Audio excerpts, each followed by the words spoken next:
Meskipun kamu belum punya anak, bahkan belum kawin, berdoalah untuk cucumu. Ini fatwa itu aneh.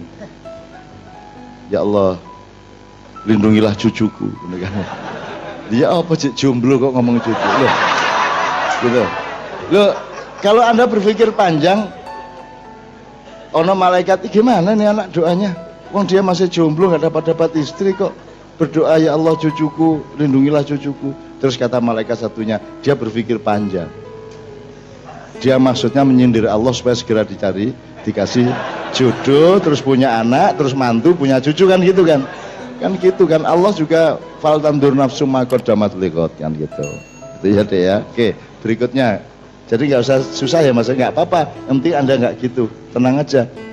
Dunia di tangan Allah, nggak di tangan politisi, tenang aja. Mau saya sampai hari ini, saya ini resminya kan dibunuh berkali-kali dan tidak pernah diizinkan. Mungkin saya diakui rodok pinter titik arek iko, gitu ya. Jawab macam-macam rodok iso gitu ya. Tapi nek diakoni sebagai wong tapi lah gak tahu. Diakoni sebagai orang yang bersih dari ini dari itu kan gak tahu. Aku mek diakoni dadi wong paling kon takono Cak Nun mesti rom paling ngono tok. Jadi Anda kalau jadi orang baik di tengah air keruh di mana jaran-jaran pada larat ini, Anda jadi orang baik tidak akan diakui siapapun. Sebab kalau Anda menjadi orang baik, Anda menjadi orang ikhlas, Anda merupakan ancaman bagi kiri kanan Anda. Betul enggak? Kalau kamu jujur di kantor, kamu adalah ancaman bagi kepala kantor dan teman-temanmu yang mengajak korupsi. Betul enggak? Nah, Anda nanti baru diakui kebaikan Anda kalau sudah mati. Begitu mati kok pidato nih kepala kantormu, ini selama dia ngantor, ini adalah seorang pemuda, seorang karyawan yang penuh keikhlasan. Karena sudah tidak merupakan ancaman bagi kepala kantor. Selama kamu masih hidup, kamu merupakan ancaman. Saya ini ancaman bagi siapapun, makanya tidak mungkin saya menjadi apa-apa. Tidak mungkin ada media yang menjagokan saya untuk jadi apa-apa. Aku tak buka janjane aku sakno kon. Tak ceritani sejarah janjane di Indonesia ini. Kenapa tokoh Islam kok itu, kenapa tokoh ini kok itu. Aku roh iku jane. Mergo nek sing ditokohno iku anjane gak iso apa-apa kok. Nganut kok. Jajal nek aku sing didelek kuno. Gak iso kon jiret aku, gak iso kon narik aku, gak iso kon nyurung aku, gak iso kon menggak aku. Tidak seorang pun. Tidak seorang pun. Aku gak iso dipengaruhi sapa-sapa, aku gak iso dikongkon sapa-sapa, aku gak iso dipeseni apa-apa. Nek kon percaya aku percaya. Nyun sewu kapan-kapan tak ceritani pada tahun 90-an awal sebelum Pak Harto turun kan saya acara live RCTI di Gontor. Ya. Dan tanda tanya sama Ustaz di Gontor.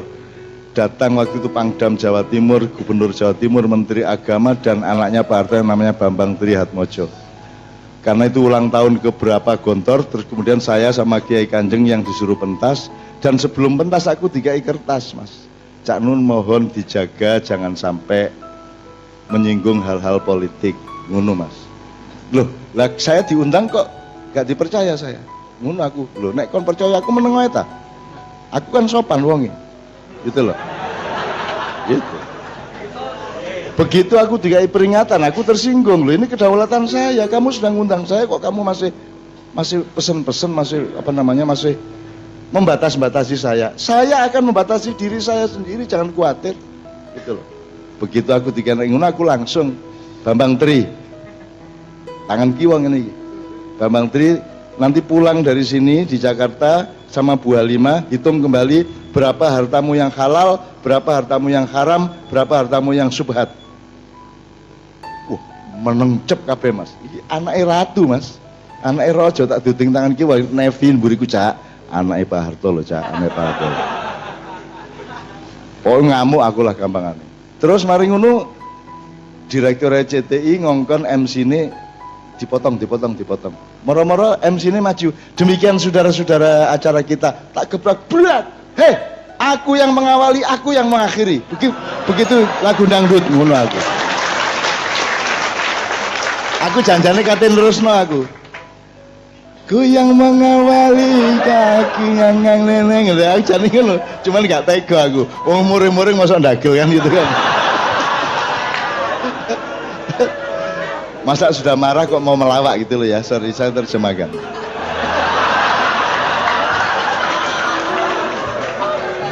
Ini tadi kan kita bicara, saya tidak akan diakui di mana-mana dan saya tahu itu. Tidak mungkin saya diajak. Saya bisa membuktikan kepada Anda bagaimana saya mengolah Gus Dur sampai jadi presiden.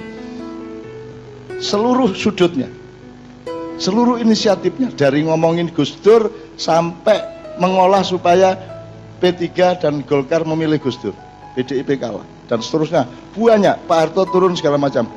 Tapi semua itu saya lakukan, tidak mungkin saya dilibatkan oleh Gus Dur dalam pemerintahan. Tidak mungkin saya diterima oleh Pak Harto. Tidak mungkin saya diterima oleh siapapun. Karena saya akan merupakan gangguan bagi mereka. Ya apa caranya dia menteri Cak Nun nih? Kula mbangge lah bendino. Gitu. Jadi mereka mending gak urusan. Jadi mereka menjaga hubungan dengan saya, hubungan budaya, hubungan kultural, hubungan guru dan murid, paling niku. Tapi nek urusan temenan ojo karo Cak Nun. Kayak iso diatur belas itu. Gitu loh. Kan gitu. Nah, ngerti teman sekalian ya.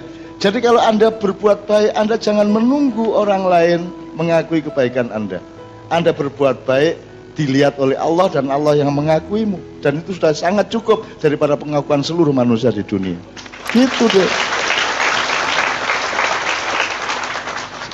Kalau diomongkan jasa, wakeh deh, wakeh sing nek upama aku kadunyan. Kalau saya ini bernafsu keduniaan, terkenal, berjasa, pahlawan, doktor, sak piturute ngono ya. Wakil aku daftari, tapi saya tidak pernah nuntut dan saya melupakan itu semua. Karena saya tahu mereka tidak akan menghargai saya. Saiki misalnya UNER barusan mendoktorkan Muhaimin, ya. Upama saiki ono universitas akan minta saya untuk menjadi diangkat di dokter honoris causa, mereka tahu saya pasti menolak. Pasti menolak. Telat. Nemen telatnya. Karena saya ditawari tahun 1982 saya ditawari dokter nek kate gaya-gayaan loh.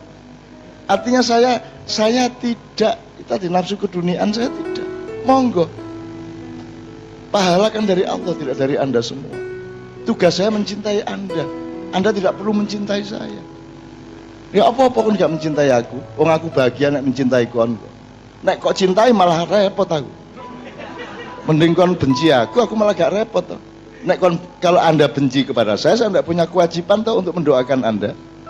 Tapi saya tetap mendoakan orang yang membenci saya, dan orang yang membenci saya, yang memfitnah saya, yang membuli saya, yang mengadu domba saya dengan ustadz ini, ustadz itu, itu semua saya bilang, kamu itu jangan ngerepotin saya tuh. Ngerepotin apa maksudnya? Kalau orang berbuat jahat kepada saya, itu saya doakan untuk supaya diampuni Allah. Lah ngerepoti sih kon niku. Jadi aku mulai nambah Al-Fatihah lho. Bukan saya membalas dengan kebencian, saya akan mendoakan Anda supaya diampuni. Gitu loh. Itu ngerepotin lah, jumlah orang yang fitnah saya 10 setino. Lah nambah awal saya 10, kayak anakku dhewe kadang-kadang keder nih. Gitu loh teman sekalian ya, jelas ya? Ya. Jelas ya? Ya. Oke. Kedua. Tentang pertanyaan mental illness intinya. Ada mental illness, bunuh diri dan sekarang coba Anda riset aja sekarang. Kemarin di Magelang, di Magelang Negeri Sekudro itu ada anjuran bahwa teman-teman Ma'iyah harus punya tradisi penelitian.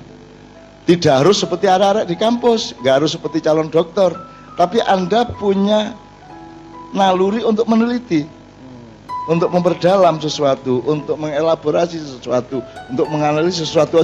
Jangan terlalu gampang menuduh, jangan terlalu gampang menuding, tapi Anda analisis, Anda cari data-datanya selengkap mungkin, gitu ya. Nah, ini tadi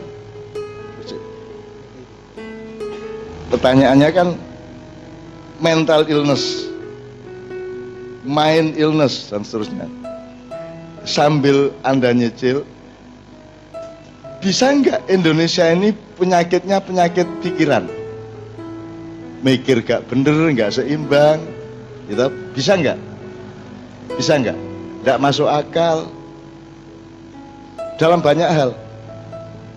Misalnya saya pernah lihat iklan di bandara itu kepala Dirjen Perhubungan ya. Itu diperiksa. Kan Dirjen Perhubungan ini kan satu direktorat yang dipercaya untuk memeriksa orang.